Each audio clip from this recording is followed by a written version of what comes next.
तो बताओ ये कि चौथी घंटी में तुम लोग टेस्ट दोगे कि लास्ट वाली? चौथी में साइंस पढ़ाएं कि लास्ट में पढ़ाएं? लास्ट में। चलो तुम लोग को पढ़ना, मुझे पढ़ाना। क्या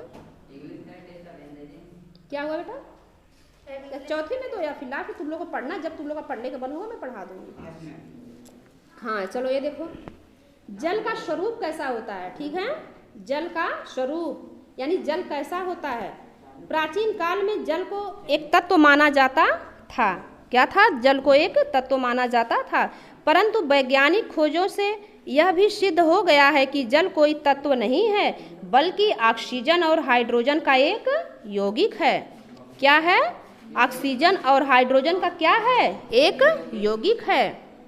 जल में दो अंश यानी कि दो भाग हाइड्रोजन एवं एक अंश ऑक्सीजन का होता है, तभी जो जल का सूत्र होता है बच्चों H2O ये होता है ना, कि यानी हाइड्रोजन के दो भाग और ऑक्सीजन के एक भाग से मिलके बना होता है। सबसे पहले इंग्लैंड के कैवेंडिश नामक रसायन शास्त्री ने यह खोजा था कि जल कोई तत्व नहीं है, वरन यह हाइड्रोजन तथा ऑक्सीजन गैस के मिश्रण से बना है। जल हमें प्रकृति से शुद्ध रूप में प्राप्त होता है। कैसे? शुद्ध रूप में प्राप्त होता है, परंतु यानी लेकिन पृथ्वी पर आते आते उसमें कई प्रकार की अशुद्धियाँ मिल जाती हैं, जिससे जल अशुद्ध हो जाता है। जब ऊपर से वर्षा होती है तो वायुमंडल में विभिन्न प्रकार की अशुद्धियाँ रहती हैं, तो उसमें मिल जाती हैं, इसलिए जल अशुद्ध हो जाता है। अब देखो, जल 3 रूपों में प्राप्त होता है। कितने रूपों में? 3 रूपों में। कैसे कैसे? ठोस, देखो प्रकृति में जो हमें जल मिलता है वो 3 रूपों में हो सकता है। जैसे ठोस, ठोस का मतलब है बर्फ के रूप में, और द्रव और वाष्प। जब हम जल को उबालते हैं तो वाष्प में बदलता है ना, तो देखो जल के ठोस रूप को बर्फ कहा जाता है। यदि जल को 0 सेंटीग्रेड के तापमान पर लाया जाए तो जल ठोस के रूप में बदल जाता है। जल को अगर 0 डिग्री सेंटीग्रेड में तापमान पर लाया जाए तो जल ठोस के रूप में बदल जाता है, यानी ठोस का मतलब बर्फ जम जाएगा। बर्फ वायुमंडल की उष्मा के कारण पुनः जल में परिवर्तित हो जाता है।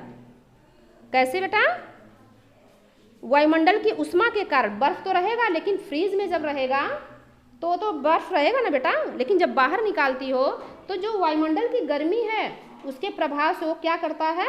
द्रव में बदलने लगता है, पिघलने लगता है। फिर दूसरा है द्रव।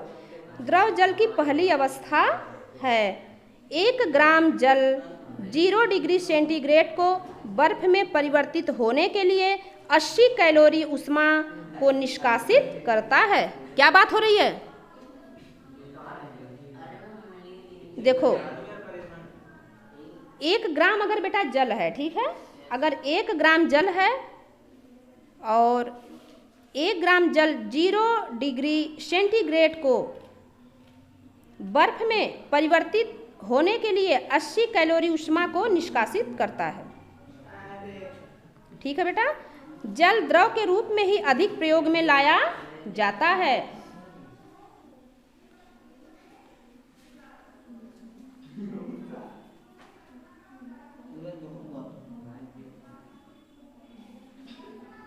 हो गया बेटा? अब तीसरा देखो, वाष्प। हो गया ना? 1 ग्राम जल को 100 डिग्री सेंटीग्रेड की वाष्प में परिवर्तित करने के लिए 536 कैलोरी उष्मा की ज़रूरत होती है। कितनी? 536 कैलोरी उष्मा की ज़रूरत होती है। जल को वाष्प रूप काफ़ी महत्वपूर्ण एवं शक्तिशाली होता है ना? क्यों? क्योंकि जो है वाष्प में गुप्त उष्मा होती है ना, तभी जब कभी जलती हो तो, लेकिन वाष्प जलने पे छाले बहुत दर्द करते हैं ना। क्यों? क्योंकि वाष्प में गुप्त उष्मा होती है। उदाहरण के लिए प्रेशर कुकर जिसमें भोजन काफ़ी शीघ्रता से पकता है, इसका प्रमुख कारण वाष्प दाब है। वाष्प दाब से ही रेल का इंजन चलाया जाता है। हो गया ना? जैसे तुम लोग को पता है कि नहीं, शुरू जेम्स वाट का नाम तुम लोग सुनी हो? जेम्स वाट का नाम सुनी हो? नहीं सुनी हो? जेम्स वाट का नाम किसने सुना है? James Watt. हाँ,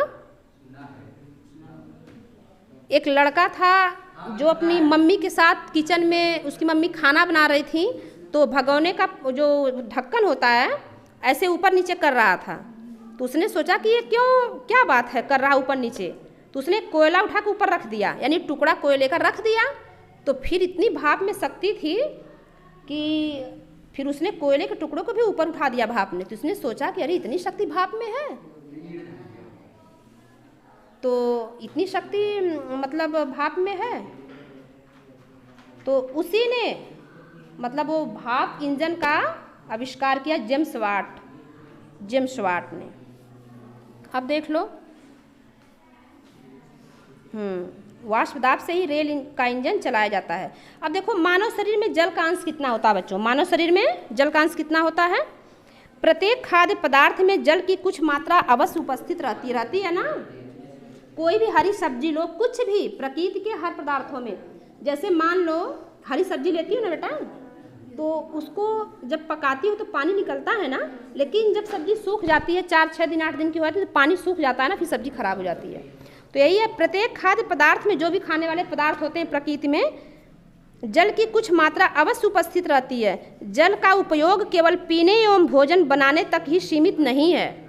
सिर्फ उसको पीने और भोजन बनाने तक ही सीमित नहीं है, बल्कि इसका प्रयोग शरीर की दूसरी आवश्यकताओं को पूरा करने के लिए भी करते हैं। हमारे शरीर में जल का अंश निम्नलिखित रूप में उपस्थित होता रहता है।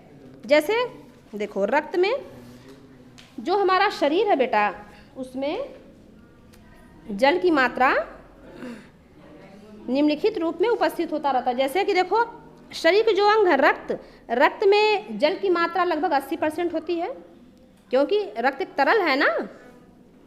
विक यानी जो किडनी है उसमें 83%, और मस्तिष्क में 75%, और यकृत यानी कि लीवर में 75%, और मांसपेशियों में 75%, और अस्थियों में यानी हड्डियों में 30%।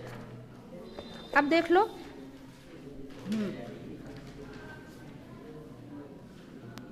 जल की उपयोगिता। ये बेटा बंद कर दो इसको, ठीक है, देख लेंगे फिर इसके